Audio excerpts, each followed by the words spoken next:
উঠতে বসতে পড়ুন, ইনশাআল্লাহ দুনিয়া আপনার কদমে চলে আসবে, বিপদের পাহাড় সরে যাবে। এমন এক দুয়ার কথা বলবো যে এই দুয়ার আমল একবার যদি করে দেখেন তাহলে দুনিয়া আপনার কদমে চলে আসবে। তো সর্বপ্রথম যে আমলের কথা বলবো সেটি হয়তো শুনতে খুব সহজ লাগবে। যতটুকুন সময় পাবেন না, এই সময়টাকে কাজে লাগান, ভিড় এড়িয়ে চলুন, সময়কে নষ্ট করবেন না, সময়কে নষ্ট করবেন না, ভিড় এড়িয়ে চলুন, ভিড় থেকে আলাদা হন। এটা কিন্তু প্রথম কাজ আপনার সফলতার। যতটুকুন আপনি সময় পাবেন সে সময়টাকে কাজে লাগান, ইনশাআল্লাহ ফলাফল পাবেন।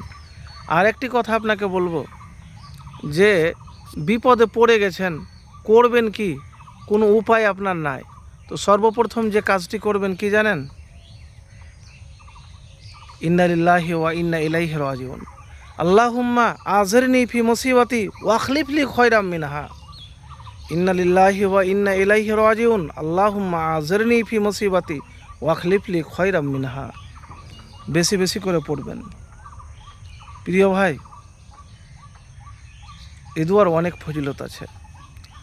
আর 100 বার বা 111 বার বা 150 বার 200 বার বা যতবার আপনি আমল করতে পারবেন এই দোয়া, হাসবুন আল্লাহ ওয়া নিমাল ওয়াকিল, হাসবুন আল্লাহ ওয়া নিমাল ওয়াকিল, হাসবুন আল্লাহ ওয়া নিমাল ওয়াকিল, হাসবুন আল্লাহ ওয়া নিমাল ওয়াকিল, হাসবুন আল্লাহ ওয়া নিমাল ওয়াকিল।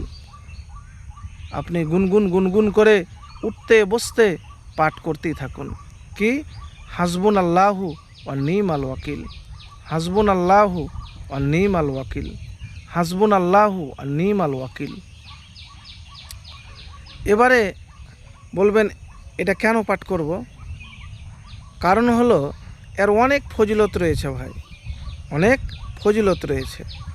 আমি আপনাকে খুবই সংক্ষিপ্ত বলবো এর ফজিলত কি। এটি সূরা আল ইমরানের আয়াত 173 নম্বর আয়াত। এর অর্থ হলো আল্লাহ তাআলাই আমাদের জন্য যথেষ্ট, তিনিই হলেন উত্তম কর্মবিধায়ক। আল্লাহ তাআলাই হচ্ছে উত্তম অভিভাবক এবং উত্তম সাহায্যকারী। তো প্রিয় ভাই, যে কোনো অন্যায়, অত্যাচার, অবিচারের শিকার হলে অথবা অন্যায়ভাবে কারাবন্দী থাকলে আপনি বেশি বেশি করে আন্তরিকভাবে মুক্তির জন্য দোয়া করবে, তাতে ইনশাল্লাহ মুক্তি মিলবে। তো প্রিয় ভাই, এই আমল একবার করে দেখুন, ইনশাল্লাহ ফলাফল পাবেন।